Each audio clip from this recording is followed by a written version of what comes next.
to help you out with your graphing on the Google Doc. This is the other orientation lesson that you're going to need to do because we have a fair amount of graphing coming up. In the very near future, we're going to be graphing linear inequalities, both real world and abstract. And then our next unit is systems, where we'll be graphing systems of equations and systems of linear inequalities. Later on in the school year, we'll also be graphing quadratic functions. So this is just going to get us started. It's a little bit messy, but we're going to figure it out as we go along. We're going to be uploading in the Google Doc pre-scaled and labeled coordinate planes, which means they will already have the numbers on them as best we can, certainly for anything that is modeling a real function. And for the real world functions, they will also have labels on them. For example, this might say number of days, and this might say a number of dollars or amount of money in the bank or something. So in order to do that, you're going to need to use your calculator or your calculator app to identify points that we need to graph. You will double click on the drawing, which will pop it out. So let me show you what that looks like real quick. If I double click on this drawing, it pops it out as a drawing. Now you see along the top, here are my actions, what I can do. What you need to focus on right here is the line button. For most of what we want to do is you're going to use Scribble, and that's going to help you plot actual points. So you hold down your cursor and you could draw a little bubble or a little dot, and that's your point. Then you would go back to line over here, sorry, and you would make a line that goes through those points. So that's the very basic. From there, we want to have our lines be 2px weight, nice and thick. And this is where actually you can change if it's a solid or a dashed line, something that we'll be learning about with inequalities. And this allows you to change to put arrows at the end of your line, forward or backward if it's appropriate.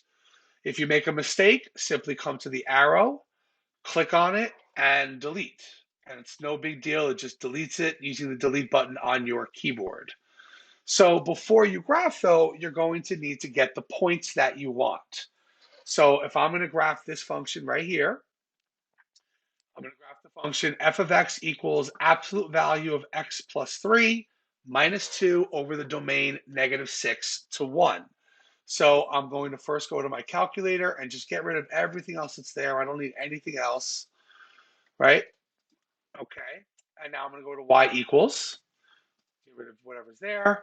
So absolute value, you remember, is second 0 to get the catalog. And it's the first thing that's there. I'm going to press maybe enter. Yep, enter will work.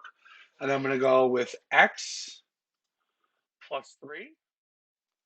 And I will use my arrow button to get out of the absolute value brackets, and I will write minus 2. I want to go to my table. So second graph for my table. And I'm going to go up to negative 6 because it wants me to do negative 6 to positive 1.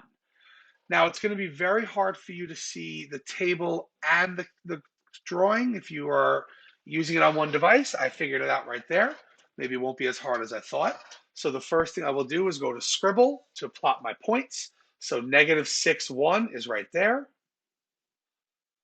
Negative 5, 0. Negative 5 on the x, 0 on the y.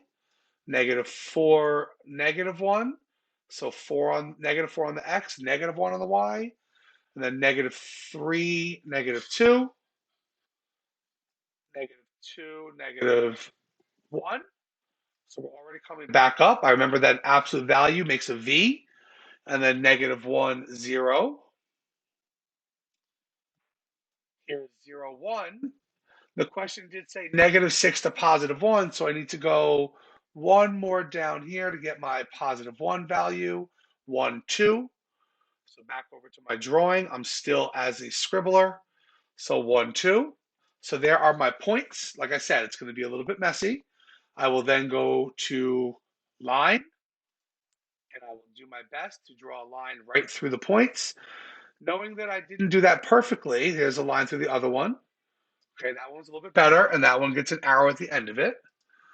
Now, this first one I didn't do so great on, but if I click on it, I can actually move it around. So I'm able to move it by holding one end, And now I have it going through my points. I will put an arrow at the beginning of it, and now I have successfully graphed that function. Okay? Now you're going to try the other ones yourself.